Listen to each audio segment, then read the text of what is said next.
A capital repayment mortgage means that every single month you are making a contribution towards the capital element of your mortgage. So you're servicing the interest and you're paying a small amount towards the capital. The way a mortgage works is, imagine you take a 30-year term. It works in an inverse curve, right? So you've got your kind of thing where you pay off a little bit, and often in the last 10 years of your mortgage, you pay back the vast majority of it. The reason that it's not a straight line is because these initial payments would be super high. So they do it where you pay off a little bit and often, but it adds up over the course of 25, 30 years. And by the end of your 30-year term, you'll own the house.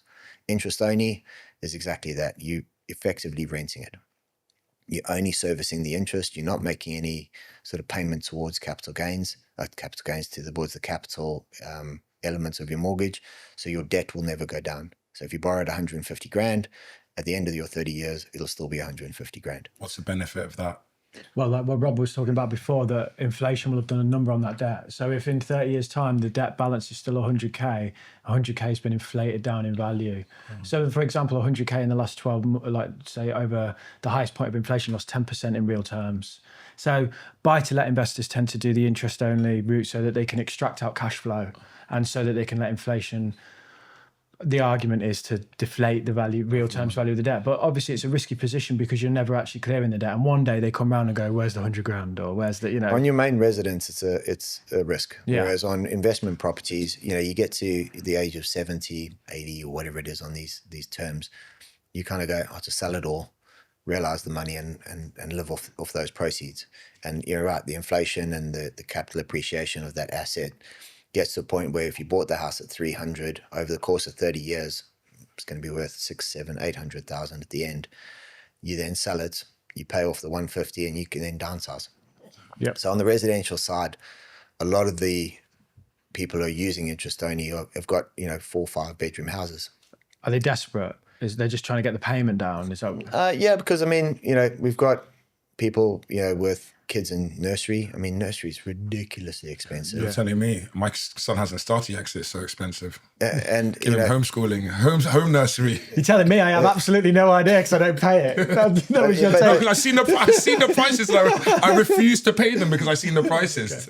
It scared me off. It negates an average person's entire salary. It just and that's a decent earner. We're talking in London in particular. We calculated out you got to earn about something between 55 and 70,000 pounds a year to net out enough to cover your nursery costs for a kid. And it's bloody ridiculous the cost. But up north, we just put them to work, send them down the coal mine, get him in the mine, get down the mine.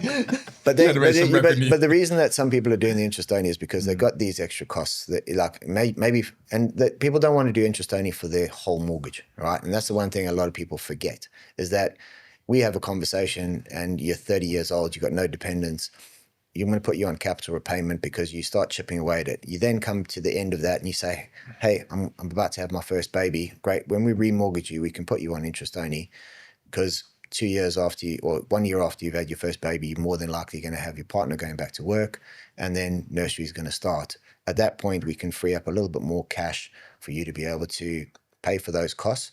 And we might put you on a 5-year interest only mortgage to get you through that nursery. But once the kid's off to school, you can go back and you can carry on paying it. And because you got that 10% facility, you can use any surplus cash and bonus that you might get or anything like that to knock lumps off, but it's your choice. This was from our full-length conversation with mortgage broker Anthony Emerson, where we focused on everything you need to know about mortgages. You can watch the full episode right here.